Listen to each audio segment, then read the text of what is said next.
안녕하세요. 제인과의 복수 채널을 청취하고 계신 여러분, 저는 미숙이고 올해로 70세가 되었습니다.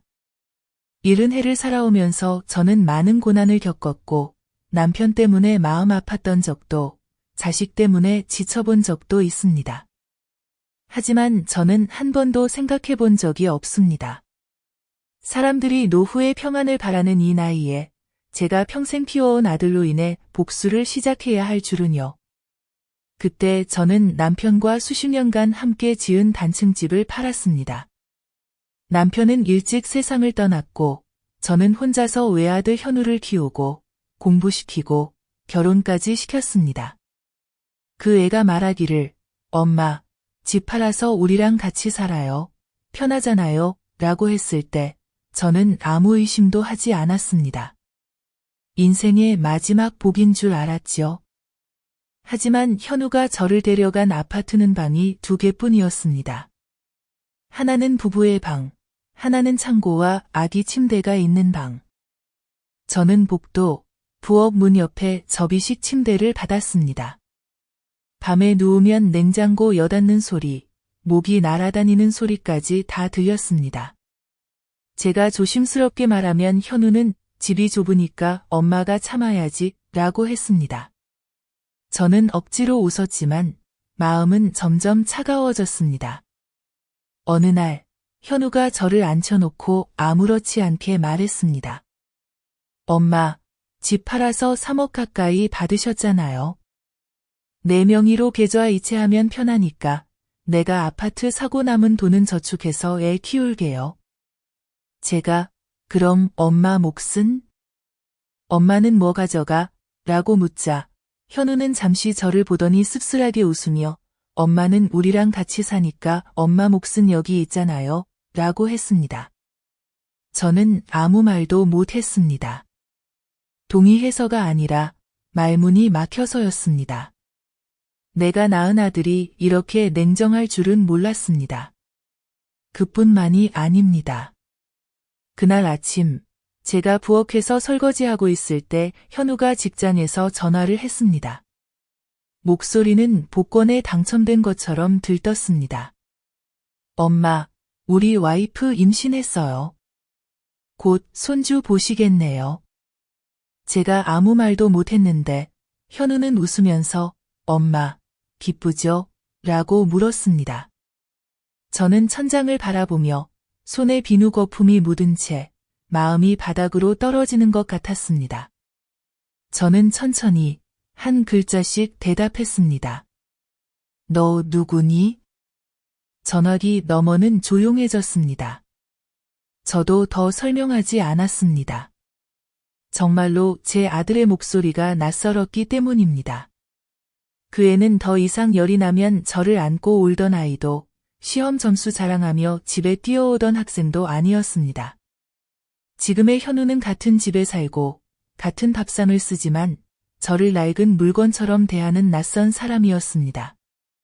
저는 더 많이 관찰하기 시작했습니다. 며느리는 말할 것도 없습니다. 처음에는 엄마라고 부르며 상냥하게 웃더니 이제는 제가 무슨 말을 해도 엄마는 쉬세요. 이건 제가 알아서 해요. 제가 음식이 조금 짜다고 하면 시골에서는 싱겁게 먹지만 저는 도시에서 좀 짜게 먹어요. 엄마. 그 말을 듣고 뺨을 맞은 것 같았습니다. 밥상에는 늘 반찬이 2가지뿐, 채소와 달걀뿐이었습니다. 제가 영양가 있는 반찬은 왜 안 하냐고 물으면 임신해서 생선이나 고기 냄새는 피해야 해요. 엄마 드실 건 엄마가 직접 해 드세요. 직접 해 먹으라고, 이 집에서. 내 집을 팔고 와서 이렇게 눈치 보며 살아야 하나?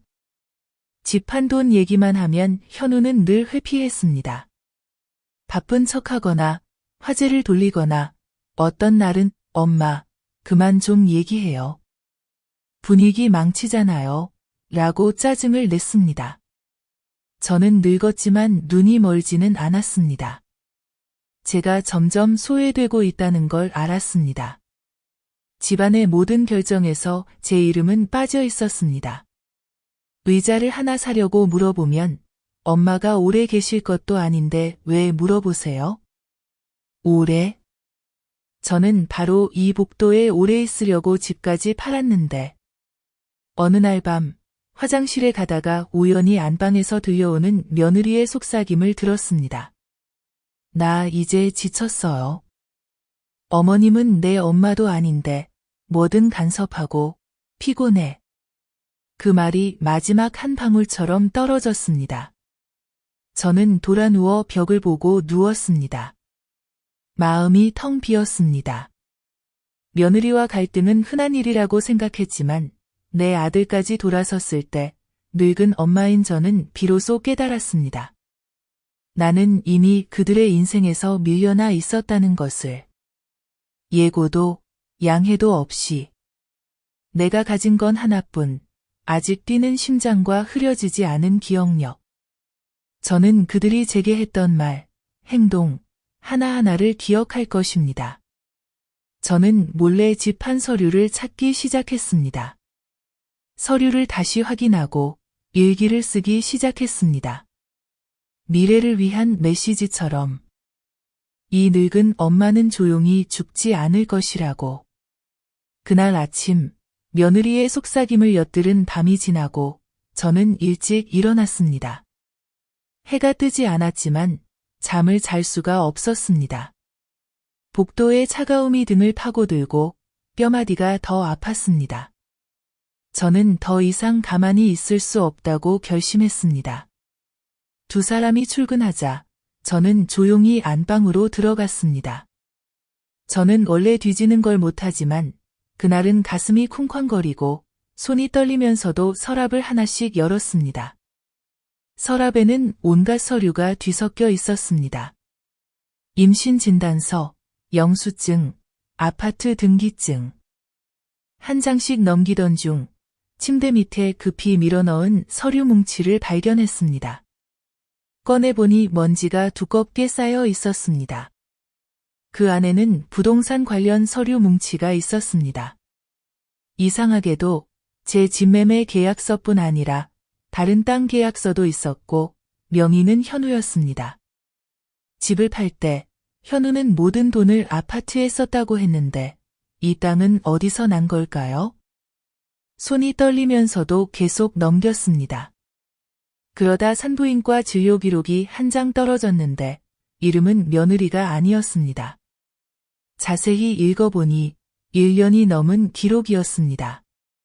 생각해보니 현우가 결혼한 지 몇 달 안 됐을 때입니다. 저는 바닥에 주저앉아 땀이 목 뒤로 흘렀습니다. 이 집안에 비밀이 하나 숨겨져 있었습니다. 그날 저녁 두 사람이 퇴근하고 돌아왔을 때 저는 슬쩍 떠봤습니다. 제가 물었다. 현우야, 울산에 있는 그 땅은 언제 산 거니? 현우는 깜짝 놀라며 얼굴이 굳어졌다. 엄마가 내 서류 뒤졌어요. 나는 침을 꿀꺽 삼키며 평온한 목소리를 유지하려 애썼다. 그냥 본 거야? 너 돈이 남지 않는다고 했으면서 왜 또 땅을 샀니? 현우는 가방을 의자에 내던지며 날카롭게 말했다. 내 일에 엄마는 신경 쓰지 마세요. 엄마는 이제 나이도 많으니 쉬세요. 나는 얼어붙었다. 그 목소리는 엄마에게 하는 말이 아니었다. 마치 원수에게 하듯이. 나는 쓴웃음을 지으며 돌아섰다. 더 이상 아무 말도 하지 않았다. 하지만 내 마음속에는 산산이 부서진 조각들이 칼날처럼 날카롭게 쌓였다.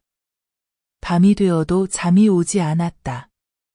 나는 스탠드 불을 켜고 펜을 들어 노트를 펼쳤다. 평생 처음으로 내 이야기를 적었다. 기억하기 위해, 언젠가 증거로 삼기 위해. 며칠 뒤 두 사람이 출근한 사이 나는 다시 방에 들어갔다. 이번에는 며느리가 자주 잠그는 서랍을 찾았다. 나는 몰래 열쇠를 꺼내 서랍을 열었다. 분홍색 종이로 쌓인 노트가 떨어졌다. 그녀의 일기장이었다. 나는 읽었다. 한 줄 한 줄 눈물이 흐렸다. 이 아이는 현우의 아이가 아닐 수도 있다. 하지만 나는 선택권이 없다. 말하면 모든 걸 잃는다. 침묵하면 시어머니가 의심할지도 모른다. 하지만 괜찮다. 그분이 알아채려면 한참 멀었다. 나는 주저앉아 노트를 떨어뜨렸다. 소리를 지르고 싶었고 집을 다 부수고 싶었다. 하지만 나는 가만히 앉아 시계 소리만 들었다. 심장이 터질 듯 뛰었다. 며느리 뱃속의 아이가 우리 집 핏줄이 아니라니? 평생 나는 모든 걸 참아왔다. 밀려나고 집을 빼앗기고 짐처럼 여겨지고 이제는 핏줄마저 속임을 당하다니. 아니다. 이번에는 가만히 있지 않겠다. 그날 밤 나는 며느리의 화장대에 남은 머리카락 몇 가닥을 조심스럽게 싸서 주머니에 넣었다. 다음 날 나는 그것을 DNA 검사소에 가져갔다. 나는 외할머니인 척하며 혈연관계 조기 검사를 요청했다. 그들은 샘플을 받고 3일 뒤 결과를 준다고 했다. 그 3일 동안 나는 감옥에 갇힌 것 같았다. 내가 착각이었기를 바라면서도 사실일까 두려웠다. 밥도 못 먹고 잠도 못 자고 그저 현관 앞에 앉아 가로등만 바라보며 기다렸다. 약속대로 나는 봉투를 받았다. 나는 공원 벤치에 앉아 봉투를 열었다. 눈이 흐려졌다. 결과 아버지와 혈연관계 없음. 나는 몇 번이나 읽었고 손이 덜덜 떨렸다. 뜨거운 눈물이 차가운 글자 위에 떨어졌다. 나는 웃음이 나왔다. 메마른 웃음소리가 밤에 울려 퍼졌다. 내 아들은 속고 있으면서도 당당하게 웃으며 나에게 자랑 전화를 했다. 더 고통스러운 것은 그 사실을 핑계로 나를 그의 인생에서 밀어내려 한다는 것이다. 나는 당장 그의 방에 들어가 결과지를 던지고 싶었지만 멈췄다. 아니다. 아직 때가 아니다. 지금 하면 쫓겨날 뿐이다. 나는 기다려야 한다. 계산해야 한다. 그들이 스스로 덫에 걸리게 해야 한다. 나는 서두르지 않을 것이다. 한 걸음 한 걸음씩. 아직 태어나지 않은 아이, 그러나 진실은 이미 드러났다. 나는 내가 무엇을 해야 할지 알았다. 그날 밤 나는 스스로에게 속삭였다. 미수가, 이제 때가 왔다. 너는 더 이상 참는 착한 엄마가 아니다. 복수할 것이다. DNA 결과를 손에 쥐고 3일이 지난 뒤 나는 혼이 빠진 사람처럼 살았다. 밥도 못 삼키고 잠도 못 잤다. 나는 봉투를 나무 상자 밑바닥에 숨겨 단단히 잠갔다. 오직 나만이 이 진실을 알았다. 하지만 영원히 침묵할 수는 없다. 언젠가는 드러나기 마련이다. 나는 시골로 내려가 지인에게 부탁해 알아보기 시작했다. 며느리 이름은 소영, 예전에 도시에 살면서 사장 비서로 일했다 한다. 사람들은 그때 소영이 예쁘고 사장의 총애를 받았다고 했다. 하지만 소문도 많았다. 사장과 사귀었다는 얘기도 있었다. 그러다 갑자기 회사를 그만두고 다른 회사로 옮겼다. 소문은 사라졌지만 오명은 남았다. 내 예친구는 한 번은 소영이 그 사장과 호텔에 들어가는 걸 봤다. 고도했다. 하지만 옛날 일이니 이제 당신 집 며느리잖아. 나는 들으면서도 가슴이 찢어졌다. 내 촉이 맞다는 생각이 더 강해졌다. 뱃속의 아이는 내 손자가 아니다. 믿고 싶지 않았지만 진실은 냉혹했다. 몇 달 전 소영이 이웃에게 임신한 배를 자랑할 때 현우가 환하게 웃으며 자랑하던 모습이 떠올랐다. 그 미소 뒤에 이런 배신이 숨어 있을 줄은 몰랐다. 나는 더 확실한 증거가 필요하다고 결심했다. 나는 몰래 소영 방에 들어가 머리카락을 더 얻어 비닐봉지에 넣었다. 이번에는 현우의 손톱 샘플과 교차 검사에 보냈다. 결과는 전과 똑같았다. 부자 관계없음, 내 심장은 칼로 베인 듯 아팠다. 나는 종이를 들고 눈이 흐려졌다. 하지만 이번엔 눈물이 아파서가 아니라 분노 때문에 흘렀다. 평생 참았지만 이번엔 참지 않을 것이다. 나는 진실을 밝히고 현우 앞에서 며느리의 정체를 폭로하기로 했다. 하지만 그 전에 불행이 닥쳤다. 그날 소영이 밥을 하다 갑자기 쓰러졌다. 피가 바닥에 번졌다. 현우는 아내를 병원으로 급히 옮겼다. 나도 따라갔다. 그런데 응급실 앞에서 현우가 나를 밀쳐내며 소리쳤다. 엄마 집에 가. 엄마가 있으면 아내가 더 스트레스 받아요. 나는 얼어붙었다. 나는 그저 의사에게 상태를 묻고 싶었을 뿐인데 현우는 나를 막아세우고 복도로 밀어냈다. 나는 그 자리에 그림자처럼 서 있었다. 눈물이 쏟아졌다. 분하고 서러워서. 나는 밤늦게까지 대기실에 앉아 있었다. 아무도 나를 부르지 않았다. 간호사가 지나가길래 급히 물었다. 저기요, 제 며느리는 괜찮나요? 그녀는 나를 보고 고개를 저었다. 공식 가족이 아니면 알려드릴 수 없습니다. 나는 얼어붙었다. 내 아들은 아내를 주 보호자로 등록하고 일부러 나를 배제했다. 그날 밤 현우와 소영이 회복실로 옮겨졌을 때 나는 몰래 들어가려 했다. 하지만 소영은 나를 보자마자 고개를 돌렸고 현우는 소리쳤다. 엄마, 집에 가세요. 더 이상 우리 힘들게 하지 마세요. 내 평생 처음으로 나는 병원에서 쫓겨났다. 남처럼. 나는 비틀거리며 병원 문을 나왔다. 폭우가 쏟아졌다. 나는 우산도 챙기지 못했다. 내 옷은 흠뻑 젖어 피부에 달라붙었다. 하지만 바깥의 추위는 내 마음속의 추위에 비할 바가 아니었다. 나는 가슴을 안고 조용히 말했다. 엄마가 너희를 용서하지 않을 거야? 엄마가 맹세해. 나는 새벽녘에 아파트로 돌아왔다. 문은 굳게 잠겨 있었다. 현관 앞에는 내 낡은 옷들이 자루에 담겨 복도에 가지런히 놓여 있었다. 나는 떨리는 손으로 초인종을 눌렀지만 문틈 사이로 바람소리만 들릴 뿐 아무도 대답하지 않았다. 나는 주저앉아 벽에 등을 기대고 기다렸다. 이웃들이 지나가다가 나를 안쓰럽게 바라봤다. 같은 층의 할머니 한 분이 한숨을 쉬며 말했다. 그 집 자물쇠 바꿨어요. 들으니 시골로 내려갔다던데. 나는 얼이 빠졌다. 시골로? 이제 내 고향에도 집이 없다. 나는 이미 집을 팔아 모든 돈을 자식에게 줬다. 이제 돌아갈 곳이 없었다. 나는 휴대폰을 꺼내 현우에게 전화를 걸었다. 벨이 한참 울리다가 꺼졌다. 다시 걸어도 받지 않았다. 내 심장은 산산이 부서지는 것 같았다. 나는 알았다. 그들은 정말로 나를 내쫓으려는 거였다. 나는 낡은 옷자루를 안고 조용히 버스 터미널로 향했다. 돈도, 집도, 기댈 곳도 없었다. 나는 딱딱한 의자에 앉아 머리를 유리창에 기대었다. 밤이 길고 깊었다. 버스가 중간쯤 달렸을 때 나는 어지럽기 시작했다.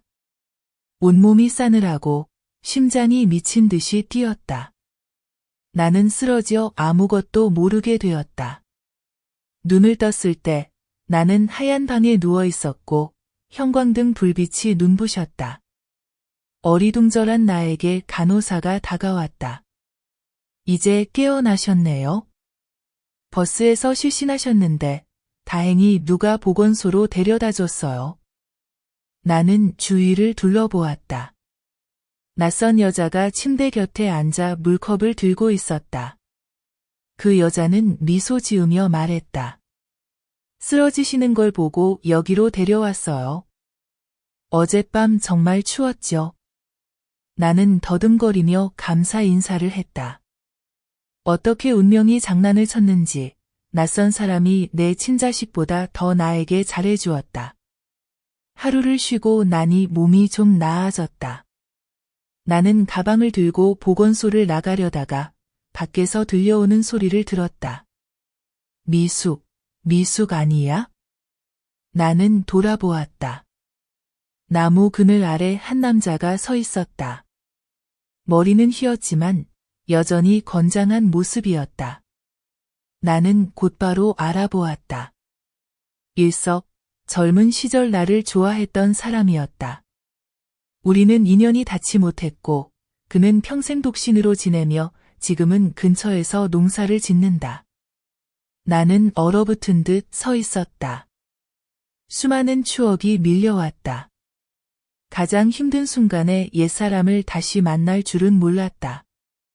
일석 씨가 달려와 머리부터 발끝까지 살피며 걱정스런 목소리로 말했다. 세상에, 어떻게 이렇게 초췌해졌어요? 아들과 살면서도 이렇게 힘들어요?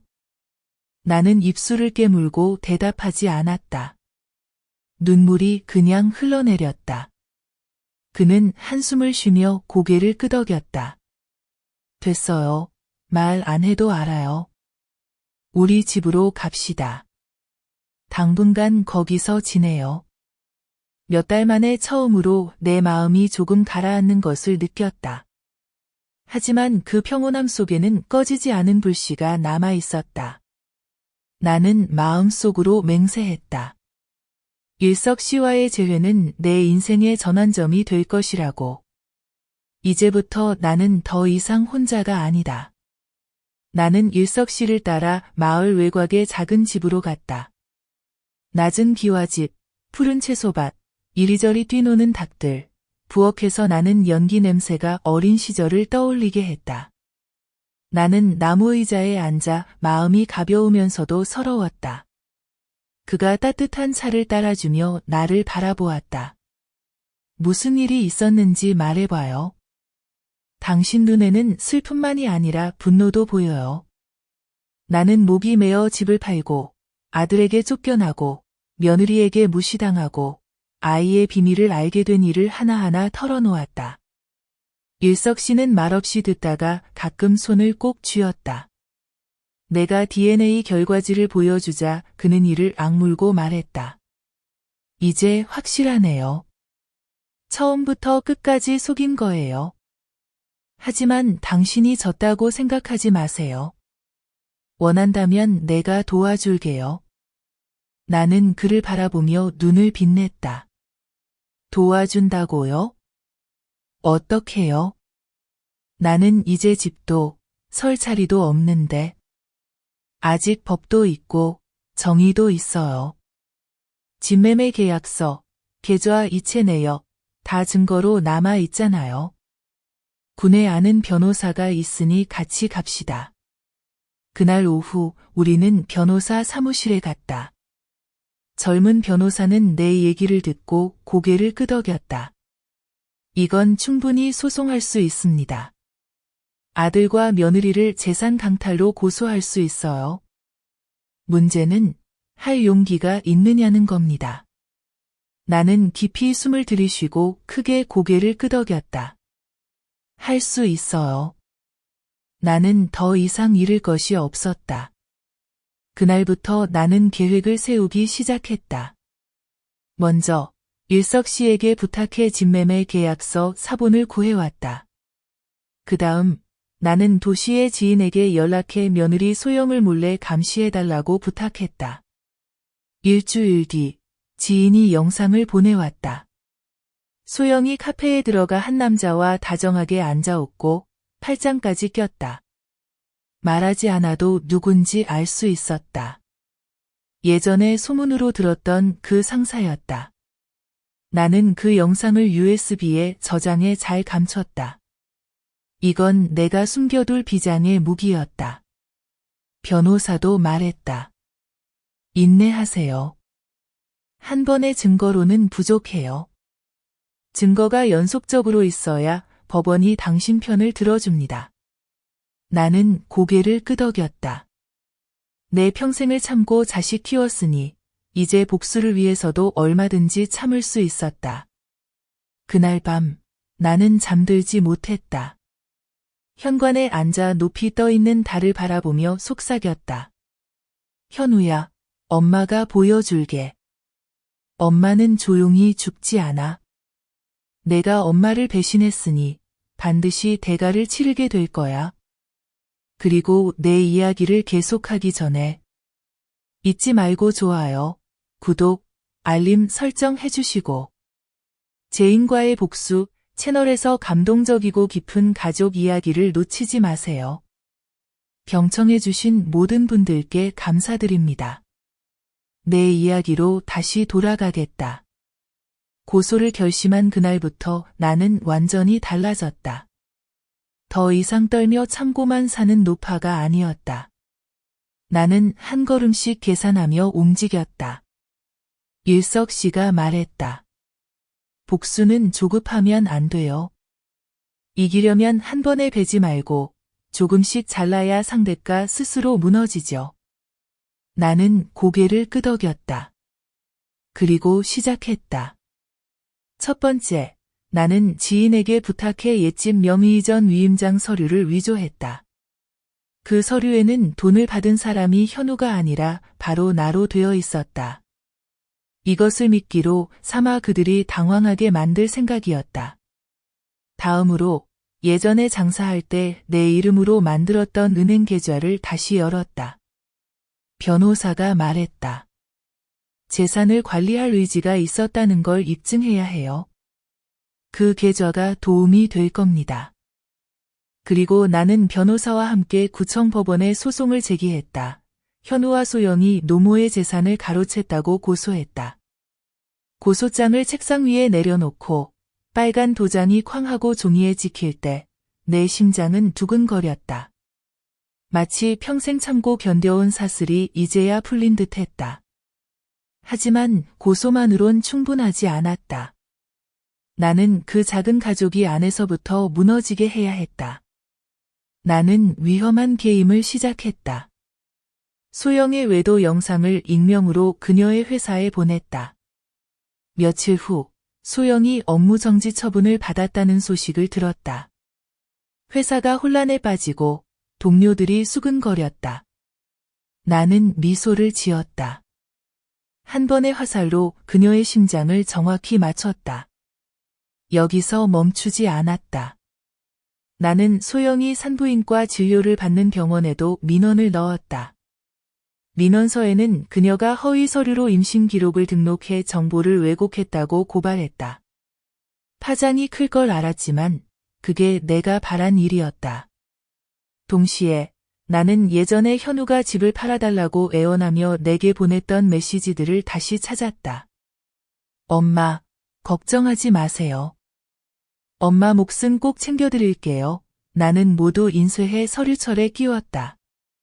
이제 각 단어가 올가미가 되었다. 계획은 명확했다. 나는 울부짖지도 욕하지도 않았다. 나는 그저 한 방 한 방 정확하고 냉정하게 던졌다. 일석 씨는 나를 바라보며 미소 지었다. 난 당신이 이런 모습 처음 봐요. 예전엔 참 착했는데 나는 멀리 바라보며 대답했다. 착하면 밟히는 거야.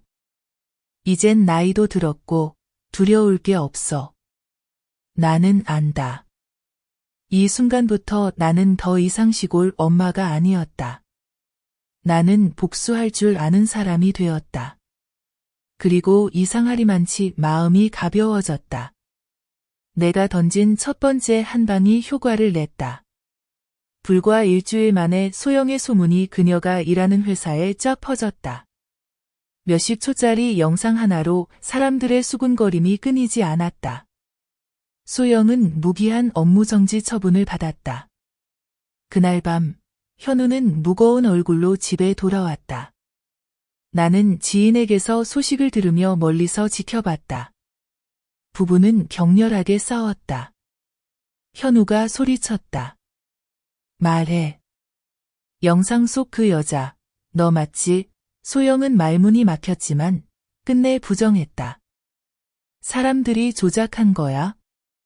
누구나 합성할 수 있어. 현우는 믿지 않았지만 참고 넘어갔다. 나는 알았다. 이건 시작에 불과했다. 며칠 뒤 도시의 친한 친구가 내게 사진 몇 장을 더 보내왔다. 소영이 낯선 남자와 식사하는 장면, 분명 현우가 아니었다. 두 사람은 바짝붙어 앉아 손까지 닿았다. 명백한 증거였다. 나는 모든 걸 모아두고 당장 공개하지 않았다. 때를 기다려야 했다. 그 가족의 금이 점점 커지길 바라며 어느 날 오후 나는 전화를 받았다. 현우였다. 그의 목소리는 떨렸다. 엄마, 소영 일에 대해 뭔가 아세요? 나는 잠시 침묵하다가 차갑게 답했다. 나는 남이야. 그의 거친 숨소리가 들렸고 그는 더듬거렸다. 엄마, 제발 그렇게 말하지 마세요. 나 정말 힘들어요. 나는 전화를 끊었다. 가슴이 아렸지만 참았다. 그도 버림받고 남처럼 대우받는 기분을 느껴봐야 했다. 그가 나에게 했던 것처럼. 다음 날, 현우는 일석 씨의 작은 집을 찾아왔다. 그는 대문 밖에 서서 외쳤다. 엄마, 문 좀 열어줘요. 제발요. 나는 문틈으로 그의 여인 얼굴을 봤다. 소영은 뒤에서 창백한 얼굴로 서 있었다. 하지만 문을 열지 않았다.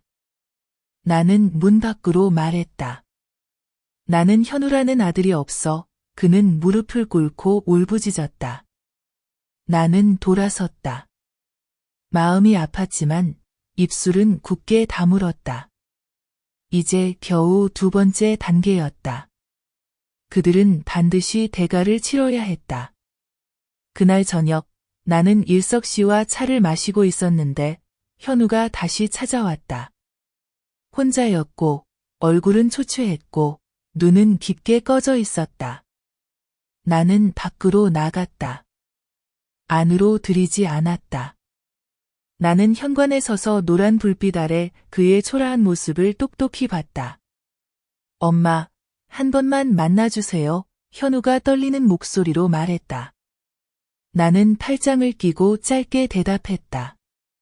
말해. 그는 주머니를 뒤져 몇 장의 종이를 꺼내 내 앞에 내밀었다. 이게 이혼 서류예요. 더는 못 참겠어요. 엄마, 아이 좀 지켜주세요.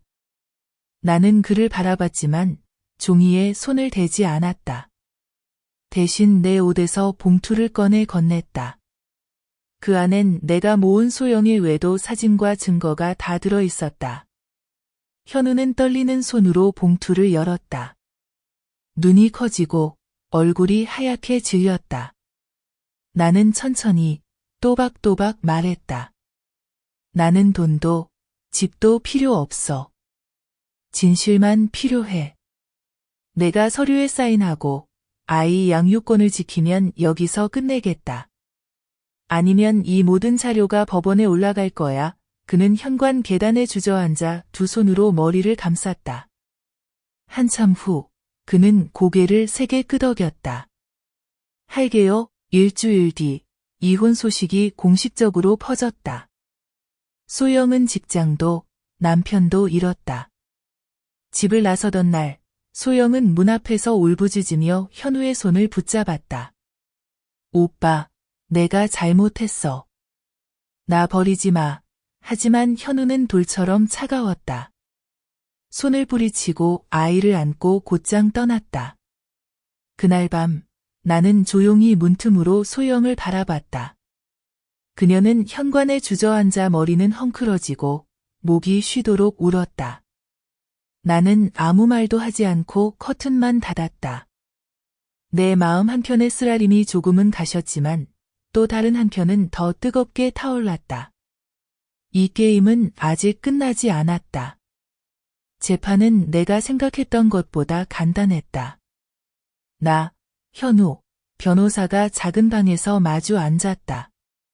기록하는 직원 몇 명 외엔 아무도 없었다. 나는 준비한 서류를 제출했다. 집매매 계약서, 현우가 직접 쓴 약속문, 몇 개의 통장 내역. 변호사는 말을 아꼈다. 꼭 필요한 부분만 강조했다. 현우는 부정하지 않았다. 내내 고개를 숙이고 완전히 지친 사람 같았다. 끝날 무렵 결론을 읽어주었다. 나는 한 글자 한 글자 똑똑히 들었다. 현우는 내 명의로 팔린 집값을 돌려줘야 하고 내가 안정될 때까지 소에게 부양비를 지급해야 한다고 했다. 나는 웃지 않았다. 그저 고개를 끄덕이고 감사 인사를 하고 일어섰다. 재산은 한 가지일 뿐이다. 내가 진짜 원한 건 내 명예였다. 복도에서 현우가 나를 막아섰다. 그는 떨리는 손으로 휴대폰을 내밀며 물었다. 엄마, 계좌번호 불러주세요. 바로 송금할게요. 엄마 통장으로 보내. 나는 숫자를 천천히 불렀다.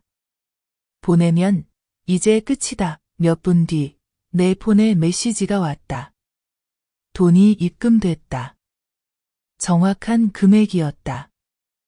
나는 핸드폰을 주머니에 넣고 그것에 눈을 똑바로 바라보았다. 엄마랑 잠깐만 같이 가자. 다 얘기해 줄게. 우리는 맞은편 공원으로 나가 벤치에 앉았다. 나는 가방을 열어 클립이 달린 오래된 봉투를 꺼냈다. 안에는 그 아이가 어릴 적 사진 몇 장이 들어 있었다.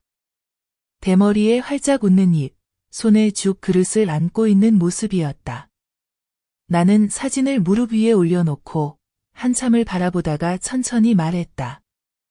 그때 내가 40도까지 열이 올랐고 한밤중에 경련을 일으켰지. 차가 없어서 엄마가 너를 안고 3km를 달려 보건소까지 갔어. 의사가 다행이라고 했어. 내가 다시 숟가락을 들고 죽을 먹었을 때 엄마는 기뻐서 울었단다. 현우는 고개를 푹 숙였다. 나는 봉투를 그에게 밀어주며 말했다. 가져가. 그건 내 추억이야. 엄마의 몫은 이제부터 더 이상 간직하지 않을 거야. 그는 고개를 들어 일그러진 얼굴로 말했다. 엄마, 그런 말 하지 마세요. 나 잘못했어요. 나는 고개를 저었다. 잘못이냐 아니냐의 문제가 아니야. 명예의 문제야. 너는 엄마를 남처럼 여겼지. 그 순간부터 엄마도 너를 남처럼 대하기로 결심했어. 나는 자리에서 일어나 또렷하게 한 글자 한 글자 말했다. 지금부터 엄마에겐 현우라는 자식이 없어. 짧고 칼처럼 날카로운 한마디였다. 그는 무릎을 꿇고 내 발목을 붙잡았다. 엄마, 제발 나를 버리지 마세요. 내가 어리석었어요. 다시 시작할 수 있게 해주세요. 나는 그의 손을 떼어내며 종이처럼 평평한 목소리로 말했다. 다시 시작하고 싶으면 내 양심과 함께해. 엄마와는 아니야. 나는 돌아섰다. 눈물 한 방울도 흘리지 않았다. 나는 일석 씨가 며칠 동안 새 집을 구해줄 때까지 머물던 작은 하숙집으로 곧장 돌아갔다. 문을 닫고 나는 알루미늄 대야를 집 한가운데 끌어놓았다. 찬장을 열어 남아있는 옛 사진들을 다 꺼냈다. 그의 결혼식 사진, 내가 그를 안고 있는 사진, 초등학교 때 상장 몇 장.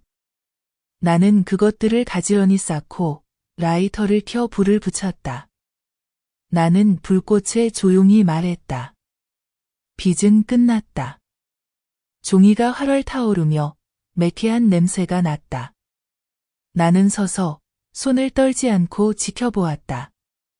모든 것이 야은제로 남았을 때 나는 대야를 들고 마당으로 나가 소금을 한 줌 뿌리며 한 번 더 크게 말했다. 빚은 끝났다. 그날 밤 나는 일석 씨에게 전화를 걸었다. 일 다 끝났어요.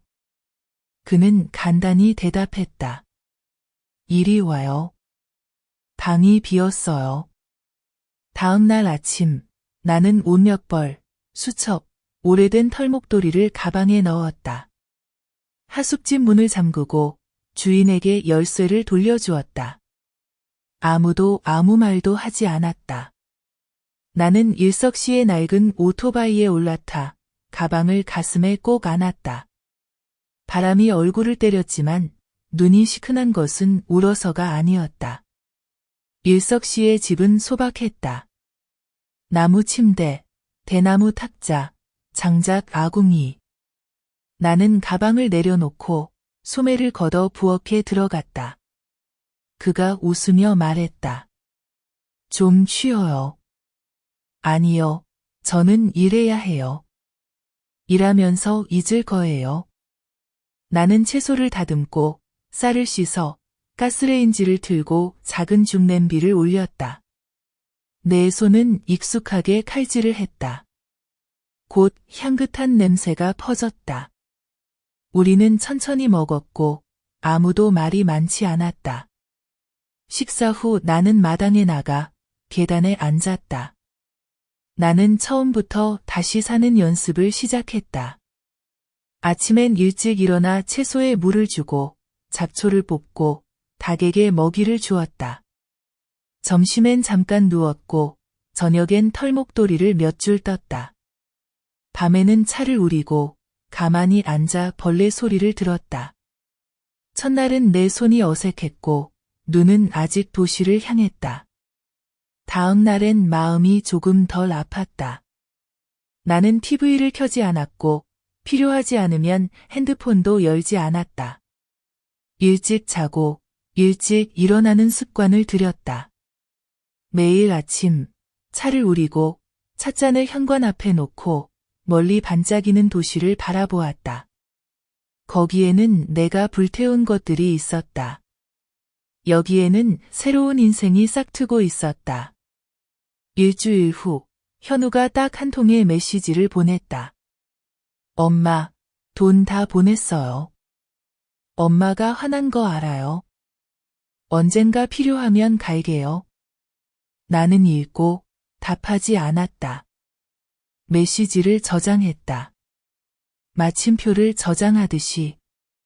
더는 메시지가 오지 않았다. 일석 씨는 가끔 밭 이야기, 날씨 이야기를 했다. 나는 듣고 끄덕이고 쓴웃음 짓고 다시 조용해졌다. 그는 더 묻지 않았다. 그는 알았다. 어떤 아픔은 스스로 가라앉게 둬야 한다는 걸. 옆에 의자 하나만 놓아주면 그 사람이 필요할 때 앉을 수 있다. 어느 날 오후 그는 어린 귤나무 한 그루를 가져와 말했다. 심어요. 첫 열매는 당신이 따요. 나는 흙을 파기 위해 소매를 걷었다. 늙은 손이 약간 떨렸지만 삽질은 여전히 단정했다. 나는 나무를 심고 흙을 덮고 물을 주었다.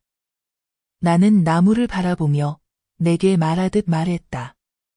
살아라. 더는 죽지 마라. 밤에 나는 작은 노트를 펴서 몇 줄을 썼다. 날짜, 오늘 나는 현우와 공식적으로 인연을 끊는다. 더는 자식도, 더는 빚도 없다. 나는 나와 함께 남기로 했다. 다 쓰고 노트를 접어 베개 밑에 넣었다. 그날 밤 여러 달 만에 처음으로 아침까지 푹 잤다. 이른 아침 나는 현관 앞에 앉아 김이 오르는 찻잔을 들었다. 저 멀리 도시는 안개에 희미했다. 나는 바라보았지만 더는 아프지 않았다. 내 인생이 새로운 장으로 넘어간 걸 알았다. 나는 젊어지지도 더 강해지지도 않았다. 다만 더 침착해졌다. 짧은 문장이 떠올랐다. 나는 나를 구했다. 나는 찻잔을 들어 속삭였다. 이제부터 나는 나를 위해 산다. 어느 아침 내가 새로 심은 귤밭에 물을 주고 있는데 한 통의 편지가 도착했다. 봉투에는 내 이름이 또렷이 적혀 있었고 글씨는 단단했다. 나는 손을 떨며 열었다. 현우의 사과 편지였다. 편지에는 이혼 후 길을 잃고 방황했다는 이야기. 나를 집에서 내쫓고 피부치를 무시했던 잘못을 인정한다는 고백이 길게 적혀 있었다. 그는 용서를 구하며 다시 시작할 기회를 달라고 했다. 나는 한 줄 한 줄 읽었지만 더는 마음이 떨리지 않았다. 나는 편지를 접어 서랍에 넣고 답장을 하지 않았다. 용서하든 말든 이제는 중요하지 않았다. 나는 이미 다른 삶을 선택했고 더는 그에게 의지하지 않았다. 다음 날 일석 씨가 말했다. 시장에 들으니 현우가 아파트를 판대요. 그는 빚이 많아 어떻게든 버텨야 한단다. 나는 말이 없었다. 머릿속에 그가 주저앉는 모습이 떠올랐지만 나는 담담했다. 더는 예전처럼 미워하지 않았고 그저 당연한 결과라고 느꼈다. 어느 날 오후 빨래를 널고 있는데 한 아이가 마당으로 달려들어왔다. 4살쯤 되어 보였고 머리는 헝클어지고 맨발에 눈은 반짝였다. 아이가 큰 소리로 말했다. 할머니, 물 좀 주세요. 나는 물컵을 내밀었고 아이는 웃으며 벌컥벌컥 마셨다. 나는 물었다. 집이 어디니? 길을 잃었어요. 나는 앉아서 아이 이마에 땀을 닦아주었다. 잠시 후 부모가 헐레벌떡 달려와 연신 감사 인사를 했다.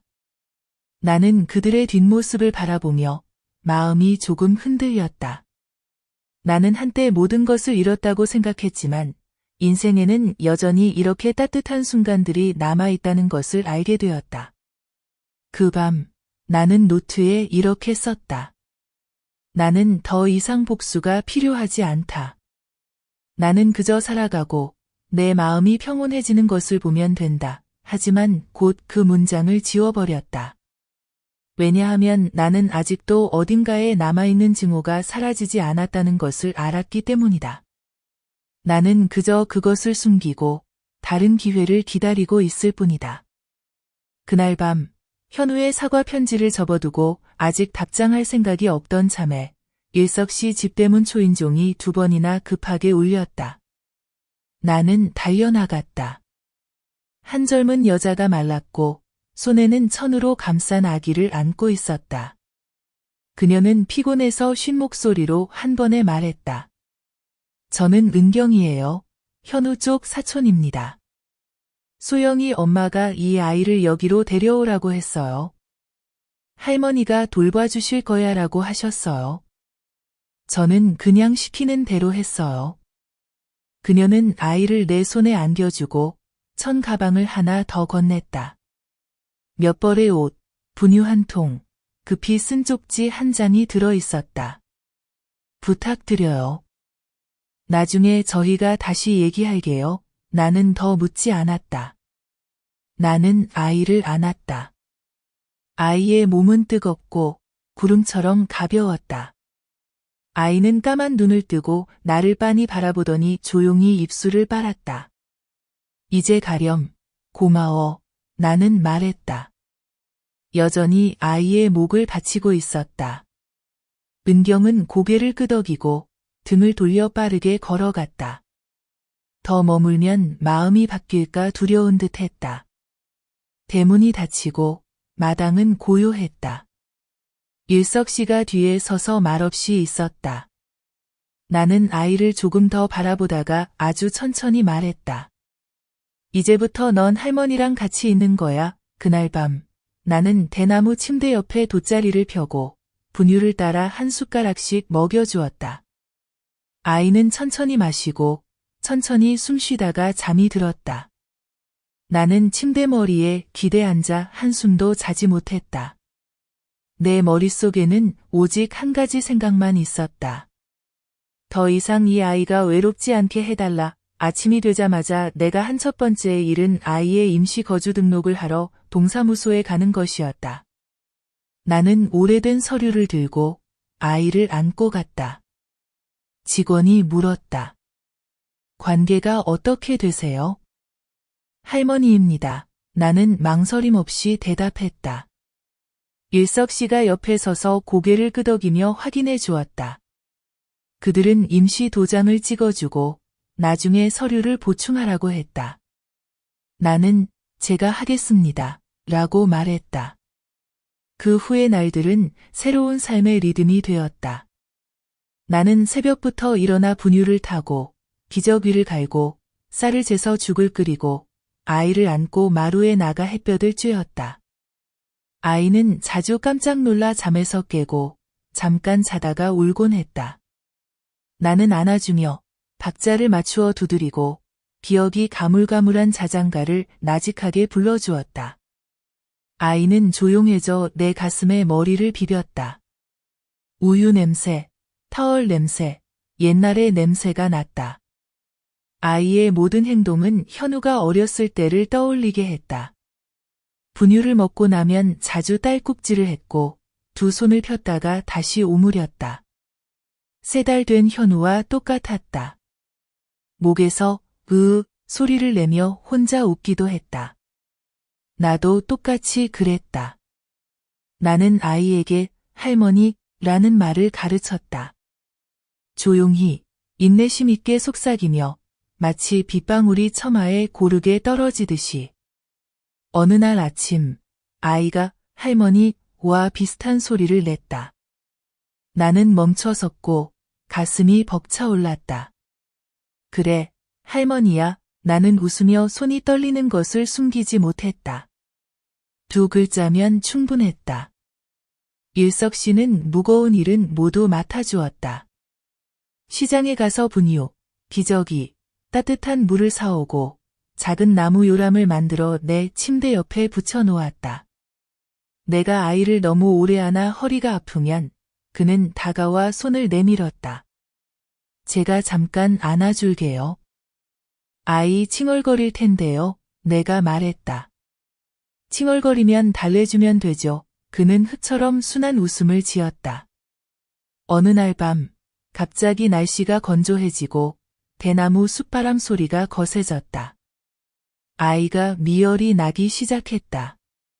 나는 손바닥을 이마에 얹었다. 점점 뜨거워졌다. 나는 허둥지둥 수건으로 닦고 체온을 쟀다. 38도에서 39도로 올라갔다. 나는 떨렸다. 손에 땀이 났다. 일석, 나는 크게 불렀다. 열이 나요. 그는 곧바로 외투를 집어들었다. 약국에 다녀올게요. 할머니는 따뜻한 물로 몸을 닦아주세요. 감기 들지 않게요. 기다리세요. 그는 오토바이를 타고 밤길을 달렸다. 헤드라이트가 어둠을 가르며 나는 아이를 안고 부엌 옆에 앉아 물을 끓이고 수건을 적셔 겨드랑이, 사타구니, 손바닥, 발바닥을 닦았다. 아이는 쉰 목소리로 울었고 머리는 뜨겁고 눈은 흐릿했다. 나는 울지 마. 할머니가 여기 있어. 할머니는 안 떠나. 라고 계속 말했다. 15분 후 일석 씨가 돌아와 약봉지, 해열제, 오르솔 몇 봉지를 안고 들어왔다. 그는 불을 켜고 설명서를 읽었다. 나는 아이를 안고 둘이서 일을 나누어 했다. 나는 한 방울씩 약을 먹이고 그는 시간을 종이에 적어 등유 등불 옆에 두었다. 한밤중이 되자 체온이 38.5도로 내려갔다가 천천히 더 내려갔다. 새벽이 다가오자 아이는 깊이 잠들었고 이마도 시원해졌다. 나는 그제야 한숨을 내쉬었다. 온몸이 폭풍을 지나온 듯 힘이 빠졌다. 다행이야, 그가 말했다. 한숨을 내쉬며 할머니도 물 좀 드세요. 나는 컵을 들었지만 여전히 아이의 등을 놓지 않았다. 예전에도 현우가 이렇게 열이 났었어요. 나는 중얼거렸다.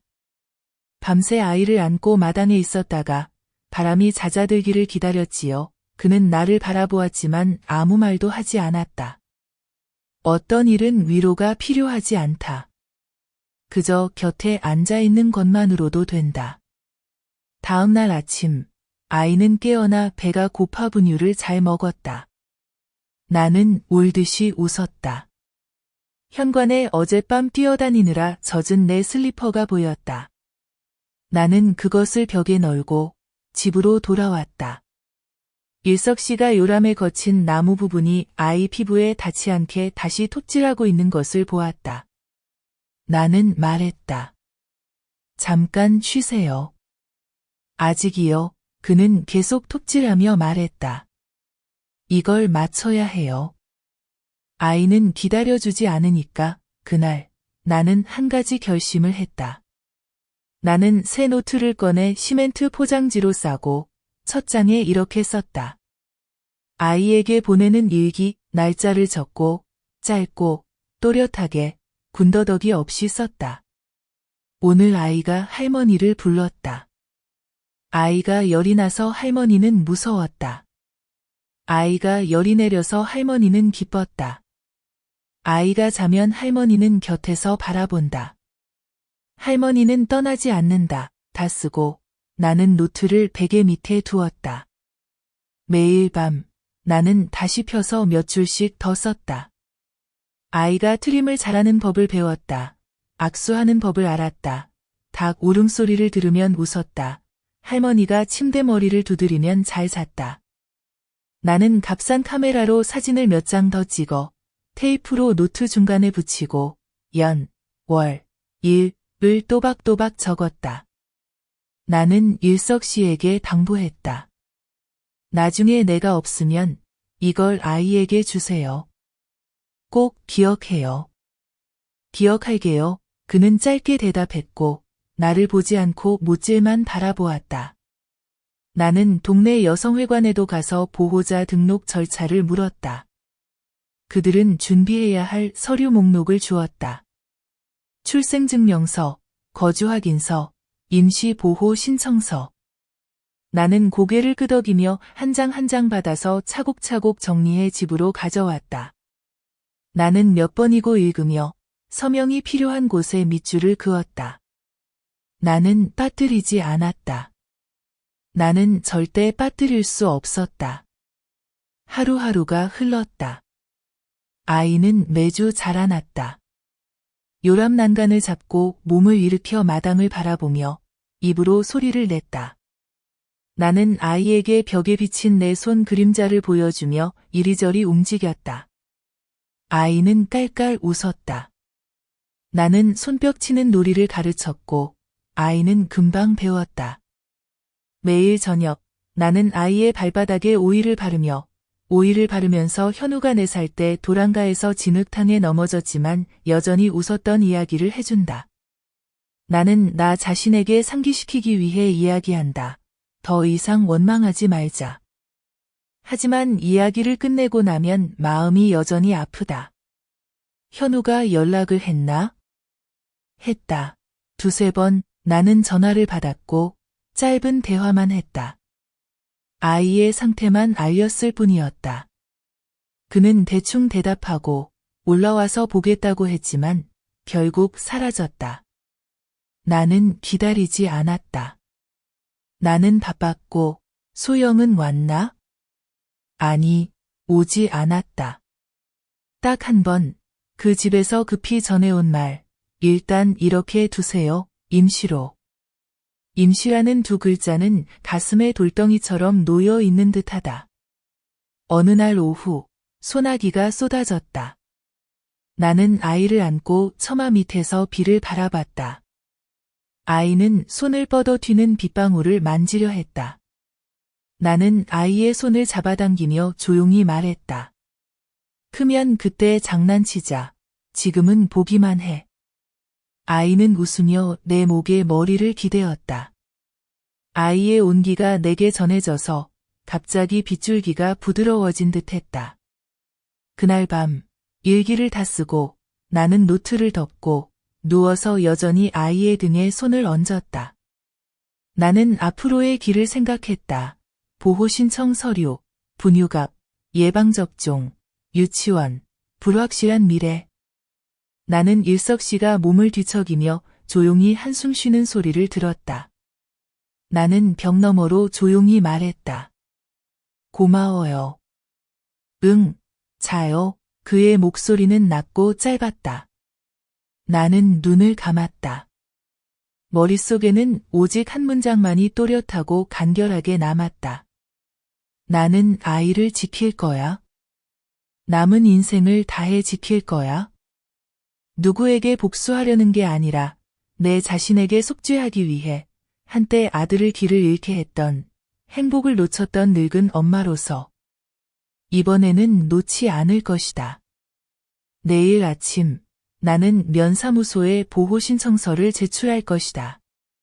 모든 서류를 복사하고 마을에서 확인을 받고 이름을 또렷하게 서명할 것이다.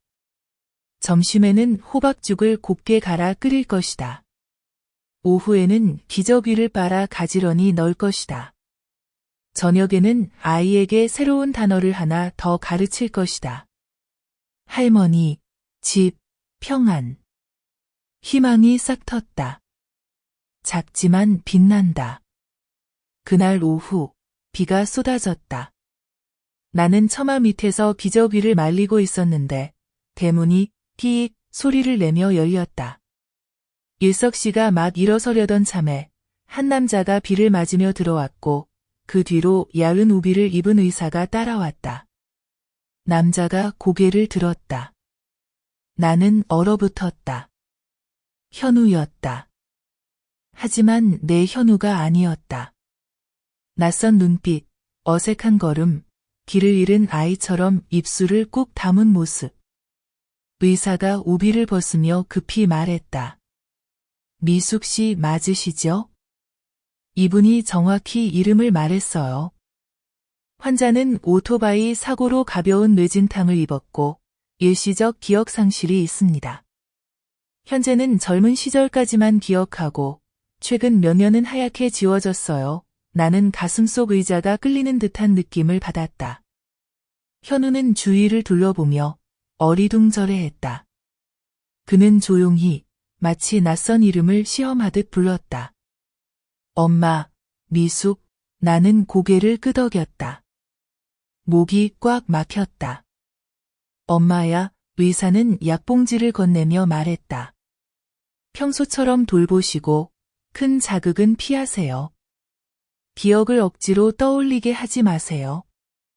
다음 주에 군 보건소에서 재진하세요. 이건 서류입니다.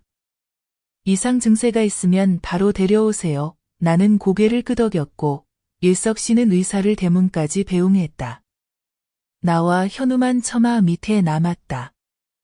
그는 집안을 들여다보며 침대 옆에 놓인 아기 요람을 봤다. 나는 급히 아이를 안아 머리를 가렸다. 현우가 조심스럽게 물었다. 아기는 누구 아이야, 엄마? 이웃집에서 맡긴 거야. 나는 숨도 못 쉬며 거짓말했다. 모든 걸 다 드러낼 준비가 안 됐으니까. 그는 의심하지 않고 고개를 끄덕였다. 나는 그에게 의자를 끌어다 주고 따뜻한 옷으로 갈아입히고 수건으로 머리를 닦아줬다.